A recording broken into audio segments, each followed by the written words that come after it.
He had a lot of impact on a number of people from the art school in his understanding of the art forms.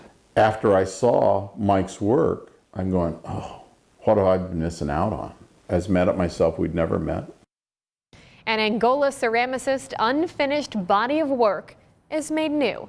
This is the story of how Michael Minick's last sculptures underwent a revival by fire.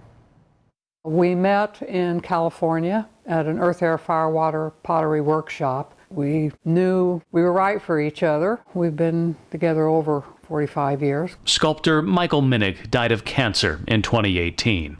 Late last year, his wife Janie decided to finish more than 100 unfired vessels that he left behind. He was really in love with the form of the piece, and the firing wasn't as important to him. He never built anything small. Pottery, ceramic works all show that he worked in a large format. She sought the help of fellow Angola artist Steve Smith to add the finishing touches to his work. Normally when someone comes into the studio with that, I just go, no. But he recognized Michael's name and his reputation from art school and agreed to help. When he came over and to the studio and saw what was there, he got pretty excited about it and basically said, we got to finish them all.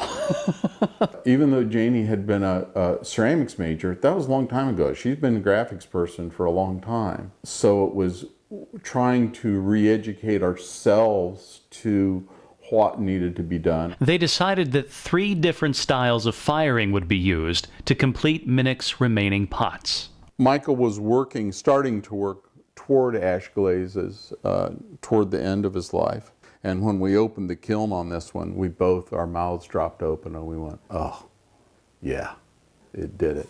This one is the sawdust technique, fire technique, and this one is raku. The sawdust is packed around the pot, so the material is actually touching the pot, and you're at the mercy of the flame. Before being sold, his work was to be displayed one last time at the Castle Gallery. We are reviving pieces that have been setting in Mike's studio for some of them 10 years, actually all the way back to 91, almost entombed in his studio. And we are reviving them, bringing them back to life with fire. This is Mike's stuff. We had to respect his ideas, and I think we did. This probably kept me alive in more ways than one. Emotionally, it really renewed my kind of slump of making what I'd done for 50 years. Though 2020 was a tough year for many, Janie and Steve fondly look back, having honored Minick's life and legacy through the craft he loved so much. I didn't mind making his pots nice. They were already nice pots. I was just cleaning them up and finishing them off.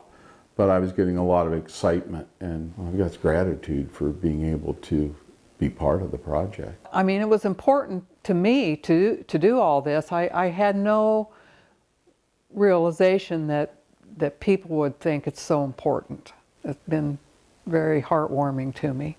I just hope his spirit lives on through his work. Reporting in 21 countries, I'm Brian McElhatton. Beautiful pieces of work there, and believe it or not, Steve and Janie have a few more vessels to finish. Janie says the Castle Gallery is the perfect place for his last work to be displayed. Not only are they close friends with the owners, he also worked in that building when it was the Municipal Art Museum decades ago. His vessels will be sold there through June 12th, though even with many of them claimed, they'll still be on display for the public until then. We've put hours to the gallery on our website.